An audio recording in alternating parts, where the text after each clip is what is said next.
અમરેલી જિલ્લાના આ પ્રગતિશીલ પશુપાલકે પશુપાલનનો વ્યવસાય શરૂ કરતા વાછરડીઓથી ગીર ગાયનું પાલન શરૂ કર્યું હતું અને આજે 100 ગીર ગાય અને ભેંસ રાખી બ્રીડિંગ કરે છે અને દૂધ ઉત્પાદન મેળવી રહ્યા છે। અમરેલી જિલ્લાનો અમરેલી તાલુકાનું સરમડા ગામ Shetal cattle breeding and dairy farming સરમડાના નામે હું ફાર્મ ચલાવું છું। મારી પાસે અત્યારે નાના મોટા બધા થઈને 101 પશુ છે। એમાં 65-70 ગાયો છે, ભેંસો છે, નાના બચ્ચા તે। હવે મેં આ ફાર્મની શરૂઆત 2015માં કરેલી, એટલે લગભગ આજે 10 વર્ષ થયા। નાના બચ્ચા એટલે કે 1-1 વર્ષની વાછડીઓ, 1-1 વર્ષની પાડીઓ એમની ખરીદી અને ઉછેરીને મોટા કર્યા। નાના બચ્ચા ઉછેરી મોટા કર્યા। શરૂઆતના 3-4 વર્ષ મેં માત્ર એને ઉછેરવામાં જ કાઢ્યા, ત્યાર પછી દૂધની આવક થઈ। અત્યારે ગીર ગાયનું ઘી બનાવું છું અને ભેંસનું દૂધ જે આવે ઘરે મેં પોઈન્ટ ખોલી દીધો છે, એટલે મિત્ર સર્કલ ગામના એ બધા 80 રૂપિયાના ભાવે ભેંસનું દૂધ આપું છું।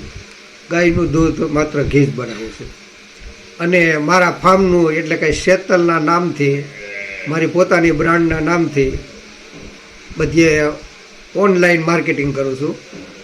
એમાં ઘી જે ગુજરાત રાજ્યની અંદર જે એટલે કે અહીંના જે માર્કેટમાં જાય છે એ 2300 રૂપિયા અને આઉટ સ્ટેટ મહારાષ્ટ્ર આ તે બીજા રાજ્યોમાં 6-7 રાજ્યોમાં ઘી સપ્લાય થાય છે।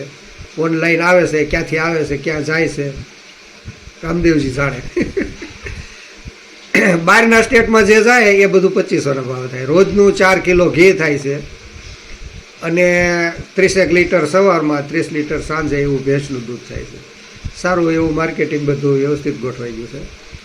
હવે મારથી મોટા ભાઈ રમેશભાઈ બી ગઢિયા, તેઓ એમએસસી એગ્રી હતા, એમએસસી એગ્રી એણે કરેલું છે અને 25 વર્ષ સુધી ડુકોન ઇન્ડિયા લિમિટેડ પ્રાઇવેટ લિમિટેડ એ કંપનીમાં જોબ કરેલી અને નિવૃત્ત થયા। એમણે એની સલાહ સૂચન નીચે અમે આખું ફાર્મ શરૂ કર્યું।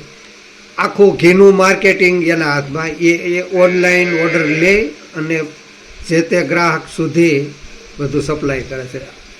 ઘી તૈયાર થયા પછીનું માર્કેટિંગ એના હાથમાં છે। ઓર્ડર પણ ત્યાં જાય અને ઘી પણ એ જ સપ્લાય કરે છે। એ ક્યાંથી ઓર્ડર આવે, શું કરવું, આ તે બધું એના હાથમાં।